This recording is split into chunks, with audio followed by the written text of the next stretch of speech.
Pray, be seated.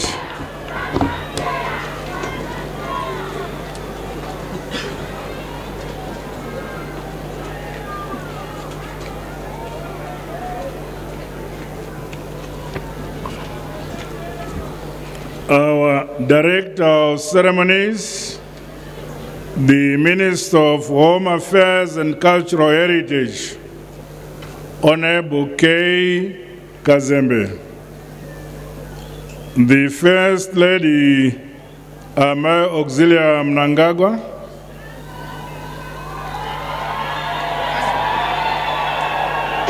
The Honorable Vice President, Honorable General Retired Dr. C.G.D. Ncube.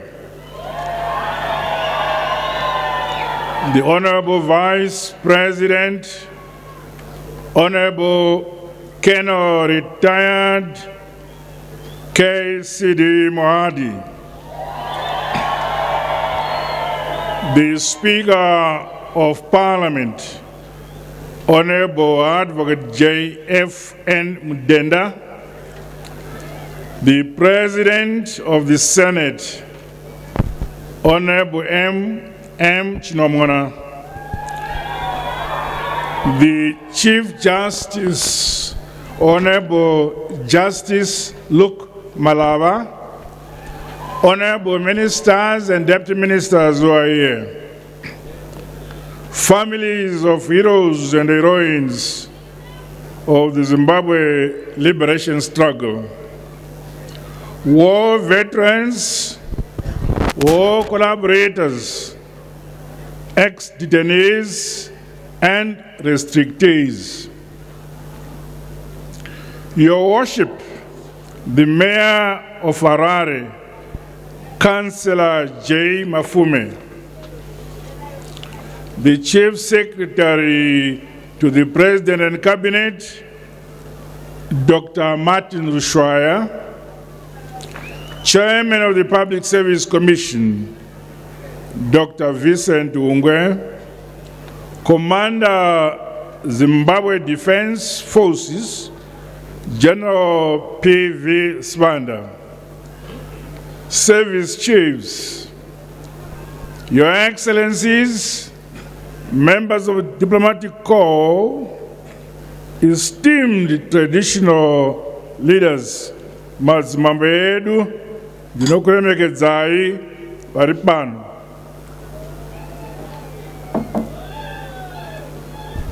Fellow Zimbabweans, including our brothers and sisters in the diaspora, comrades and friends, it is my great honor and privilege to address you all at these 4th Heroes' Day commemorations. Today, we are joining hands in remembering our gallant fighters who paid the supreme sacrifice to free our beautiful motherland from the grip of colonial domination and subjugation. Their extraordinary courage and the risks they took so that we are independent will always be remembered.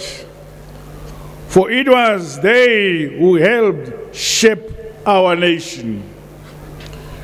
Even in the midst of neo-colonial machinations and illegal sanctions imposed on us, let us honor our heroes with a promise that their sacrifices will serve as our light and inspiration.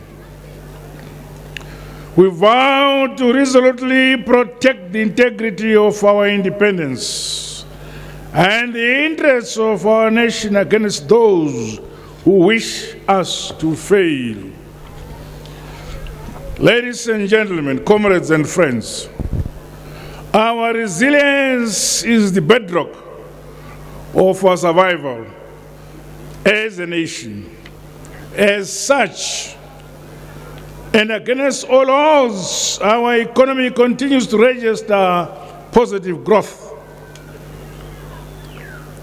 This bears testimony to the success of our diversification thrust as we forge ahead despite the illegal sanctions, climate-induced shocks, as well as international commodity price fluctuations. Through complementarity between fiscal and monetary policies, we are determined to consolidate the gains so far achieved from the price stability brought about by the Zimbabwe gold currency, ZiG. We are honoring the fighting spirit of our gallant sons and daughters through increased performance of the agriculture sector. In the midst of the El Nino-induced drought, our winter wheat cropping season continues to score remarkable successes. A record 121,982 hectares of wheat have been planted this season.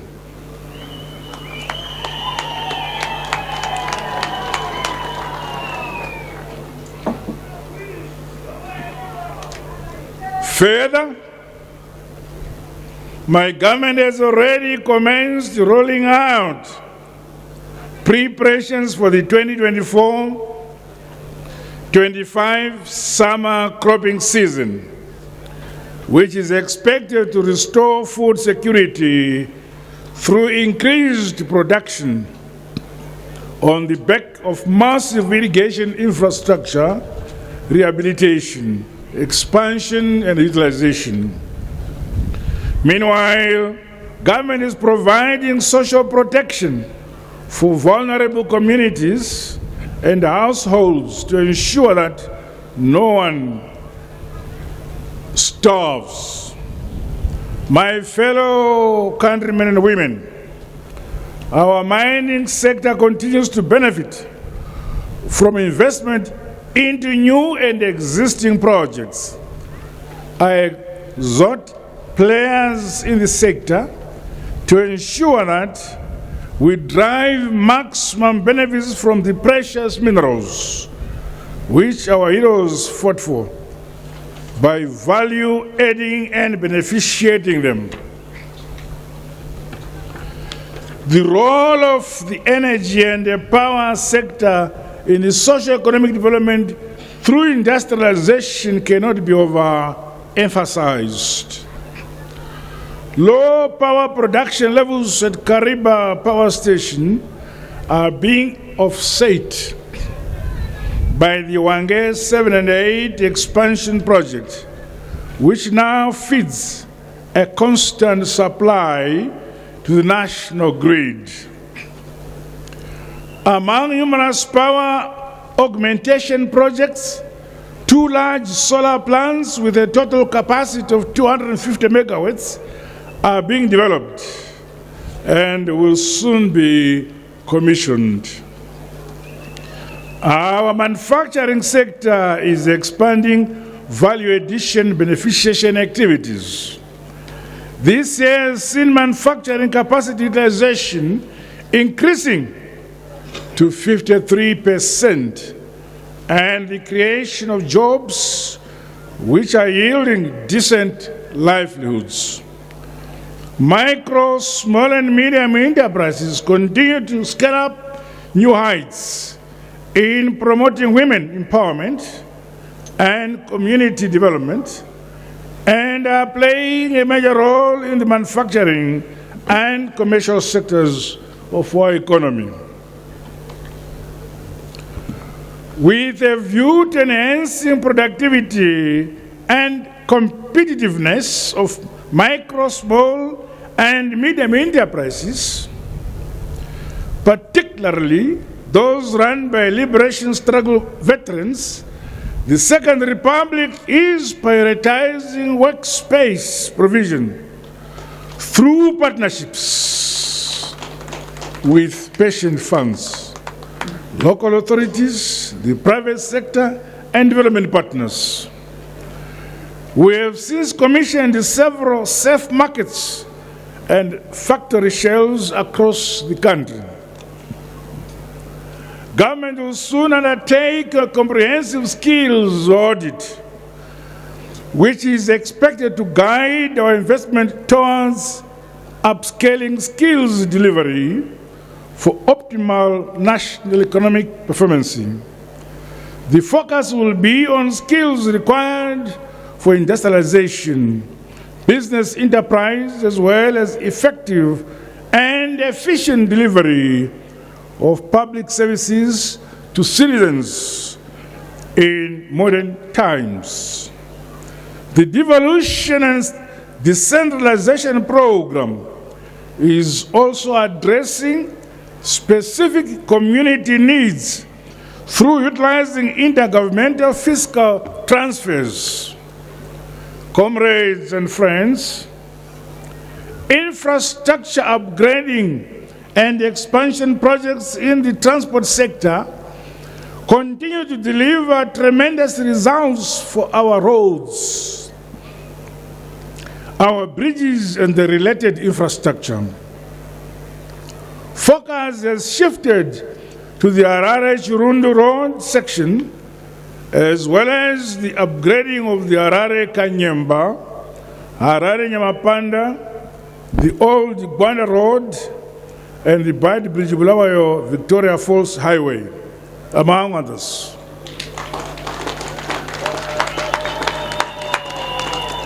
Also, there is remarkable progress at Mbudzi interchange south of Harare.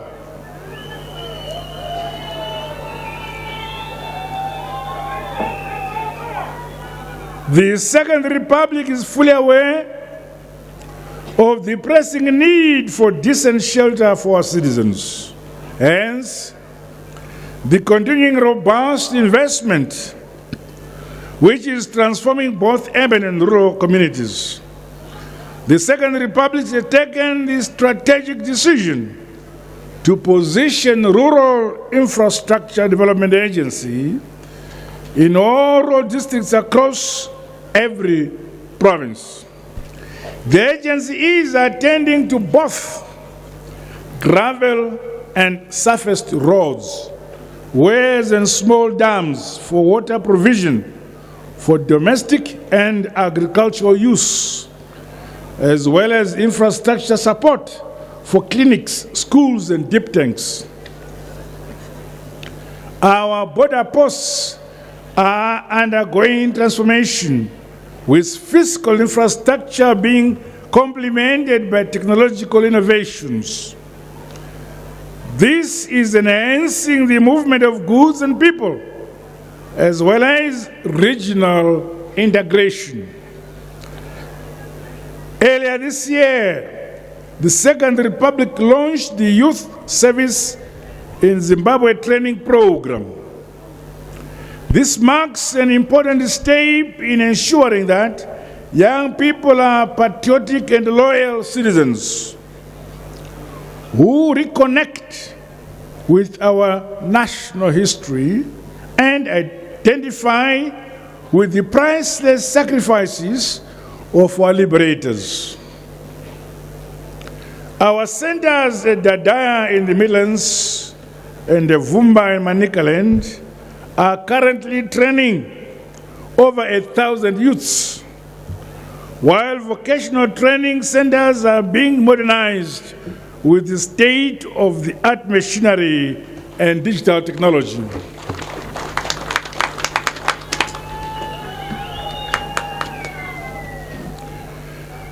As we celebrate the achievements of our heroes and heroines, the Second Republic is committed to building a robust health delivery system that ensures the highest standards of care. Government has to date equipped 78% of district hospitals with the fully functional operating theaters for emergency maternity surgeries.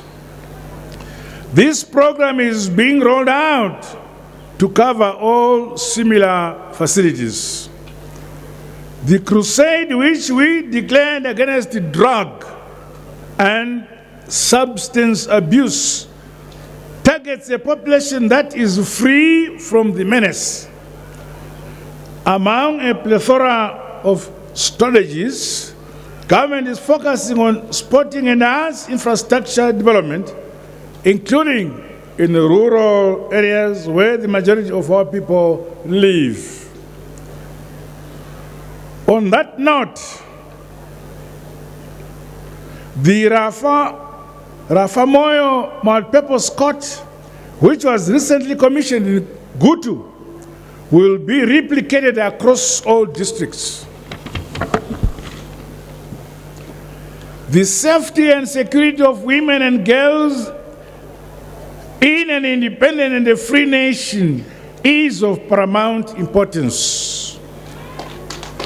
Hence, we are strengthening ongoing efforts to prevent gender-based violence. Cases are being handled swiftly and firmly in order to deter future offenders.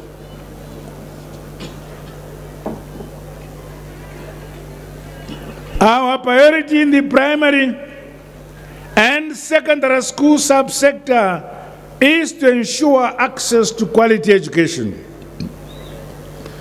Through interagency collaboration, the highest possible levels of hygiene are being enforced in order to safeguard health. We are enhancing public-private partnerships for the purpose of improving the teaching and learning environment at all previously disadvantaged schools. As it was during the liberation struggle, where cadres used to innovate during the prosecution of the war, students in the higher and tertiary education subsector are taking innovation to new heights and creating goods, services, jobs, and industries.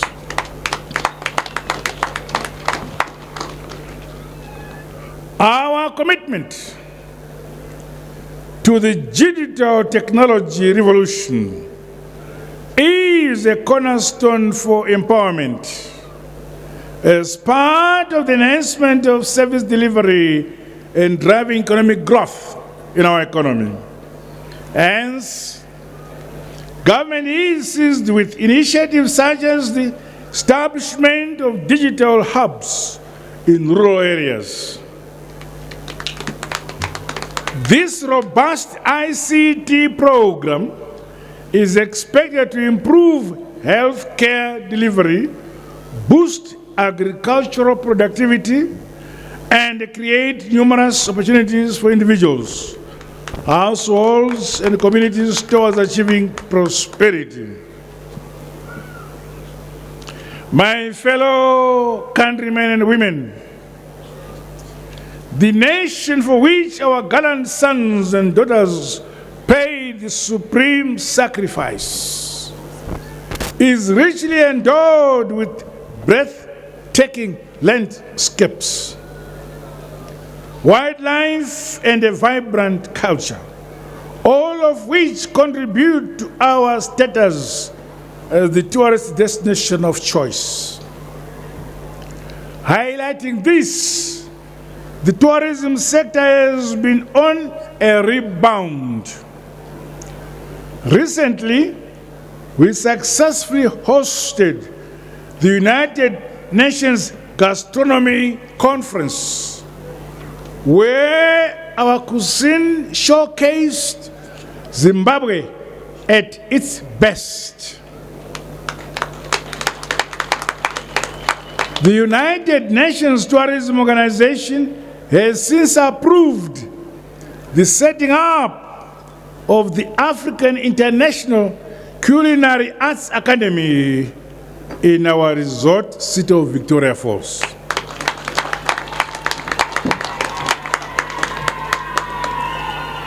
In Harare, the Liberation City will soon take its place among the biggest man-made tourist attractions, together with the Museum of African Liberation, from which all progressive nations on our African continent will tell the story of their audience journey to independence, democracy, and freedom. My fellow Zimbabweans,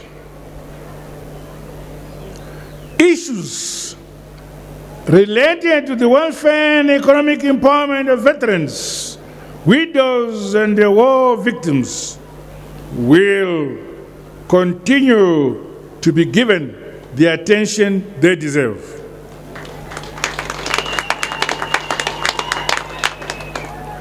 In our endeavor to mold lasting national consciousness that defends, upholds, promotes our founding values, the Minister of Information, Publicity and Broadcasting Services has conducted research on our fallen heroes. The Second Republic is aware of the need to memorialize the Liberation War through repatriation, reburials, and related processes to bring to closure to the families of deceased veterans.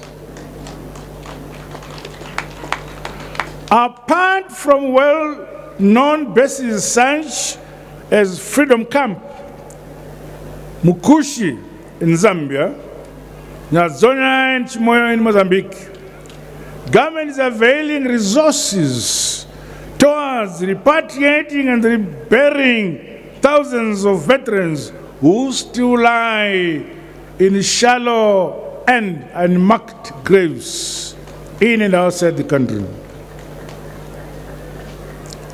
The need to accurately record, document, and preserve the story of the liberation struggle cannot be overemphasized. There are numerous records which are valuable both in Zimbabwe and in countries that supported our revolutionary war. These require collation, annotation, and electronic storage to facilitate its retrieval. The Department of National Archives of Zimbabwe is also exploring partnerships with families of nationalists to establish liberation heritage archives and the sites in all the 10 provinces of our motherland.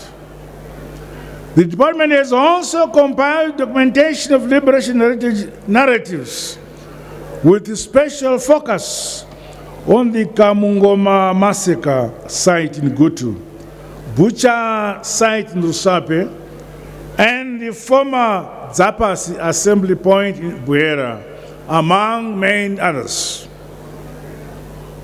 The Minister of Veterans of the Liberation Struggle Affairs is expected to increase the visibility and awareness of their programs, inclusive of the benefits accruing to our veterans of the liberation struggle as well as their dependents. In addition, many injured war victims should be registered and compensated appropriately. The majority of widows of our heroes are not aware of their benefits, and some children are not in school and do not receive medical attention. We are therefore running awareness campaigns throughout the country, and the requests for assistance are being received.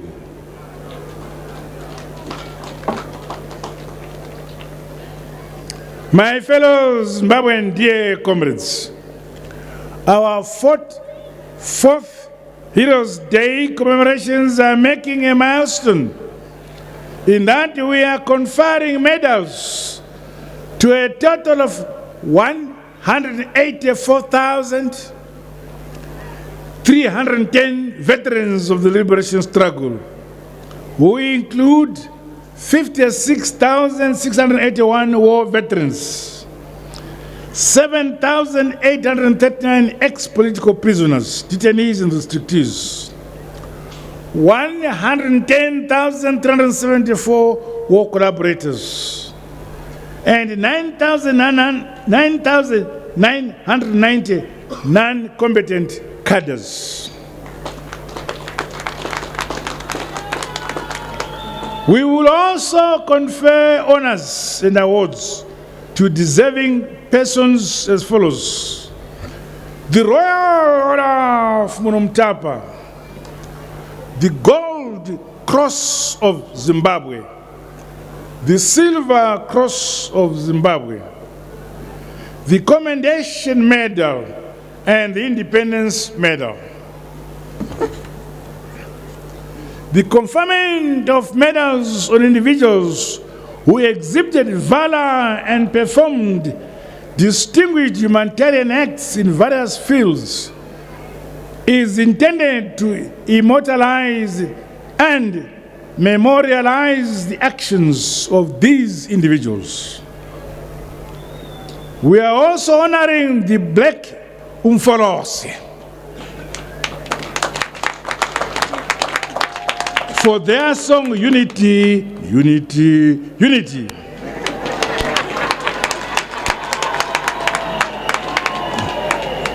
Which has stood the test of time. The song fosters unity in recognition of the fact that we are one people, one nation of Zimbabwe, despite our diverse geographical locations. From Plumtree to Mtare, from Bad Bichirundi, we are one people, united by one national flag and one national anthem. Our democratic principles require sufficient dissemination of the Constitution. It is pleasing to note that constitutional advocacy sessions have now been conducted in all provinces of our motherland and cascaded to district level. In May this year, government conducted an induction and sensitization workshop for all chiefs on their newly granted role as marriage officers. The chiefs now have authority to preside over customary marriages and intervene in inheritance issues for the convenience of the general citizenry of their communities. Our commitment to efficient service delivery is unwavering. We are entrenching performance contracting, and exercise has been completed at most of our top levels. The ultimate target is to ensure value for money from all office bearers in government, while enhancing accountability to the nation that we save. Over and above this, the Second Republic recognizes the important role and the selfless sacrifices being made by our patriotic civil service officials towards the transformation of Zimbabwe into an industrialized and a knowledge-based upper middle country. My fellow countrymen and women, in line with our mantra, we are a friend to all and an enemy to none, we continue to form strategic alliances with our traditional as well as new partners in both our region and beyond. Today's celebrations come a few days before our hosting the SADC summit of heads of state and government, where we will also be assuming the chairmanship of our regional board.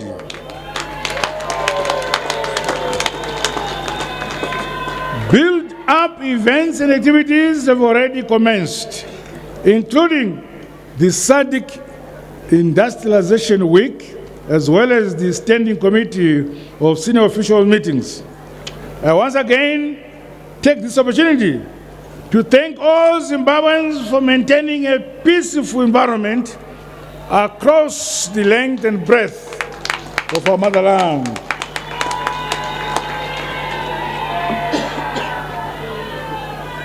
Our brand remains that of a progressive and a loving people who are hospitable not only to their kith and kin, but all persons created in the image of the Lord above. Let us all continue to make our visitors feel at home away from home, that we are one with them, and that they shall always be free to visit, whether on business or private affairs.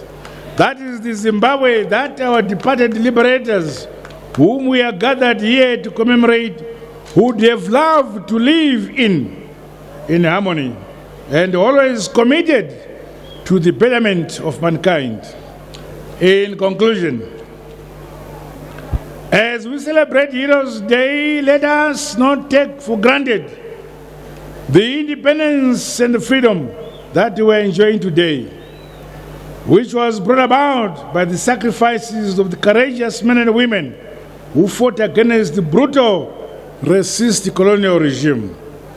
I therefore call upon every one of us to emulate their lives through playing our part by laying the foundations for a more prosperous future for both present and future generations. Nika Igotongba Igonamatirwa. Hallelujah.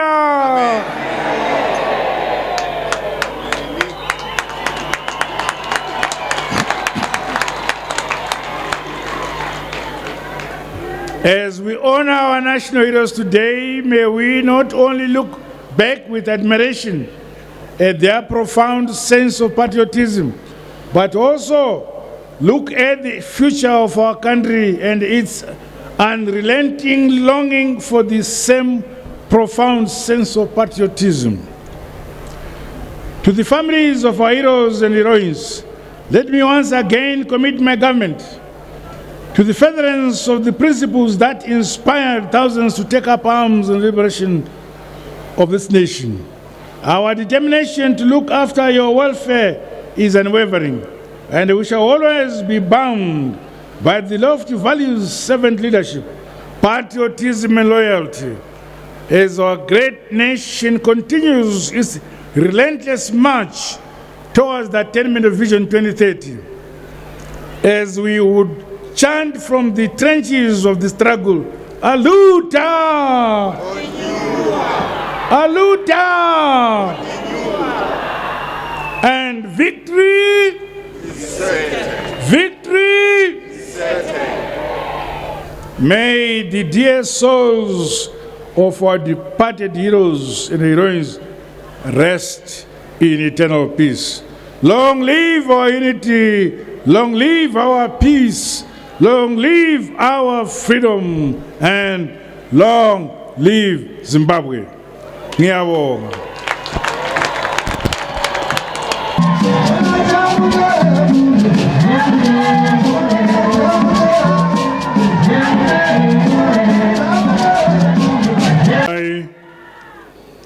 Emerson Mbudzi Mnangagwa, President of the Republic of Zimbabwe, Commander-in-Chief of the Zimbabwe Defense Forces, and Grand Master of the Zimbabwe Order of Merit, in terms of subsection 3 of Section 3 of the Honors and Awards Act, as read with Warrant 1 of 2023, Warrant 2 of 2023, Warrant 6 of 1981, and Warrant 5 of 1981, do hereby declare this gathering to be convocation for the conferment of honors and awards notified by General Notice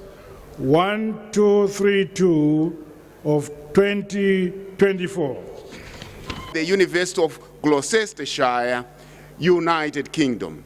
It is befitting Your Excellency, the President of the Republic of Zimbabwe, Head of State and Government, Commander-in-Chief of the Zimbabwe Defense Forces, and Grand Master of the Zimbabwe Order of Merit, that you may be pleased to award Mr. Devnanda Popatlau the honor of the Royal Order of the Mnumutapa in terms of Section 4, Subsection 1 of Warrant 1 of 2023 as published under Statutory Instrument 143 of 2023. Your Excellency, sir.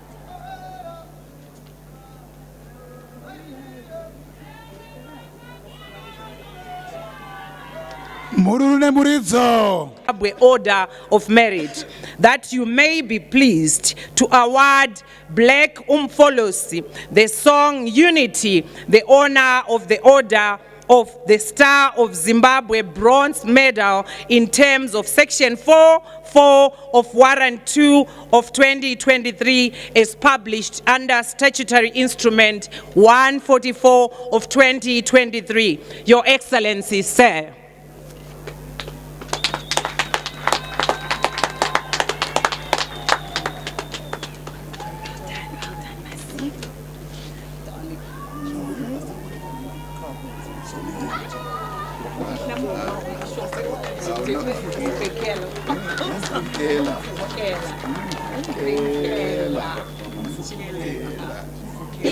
Be pleased to award Dr. Mishek Julius Mpande Swanda the honor of the Order of Star of Zimbabwe in platinum in terms of Section 4.1 of Warrant 2 of 2023 as published under Statutory Instrument 144 of 2023. Your Excellency, sir.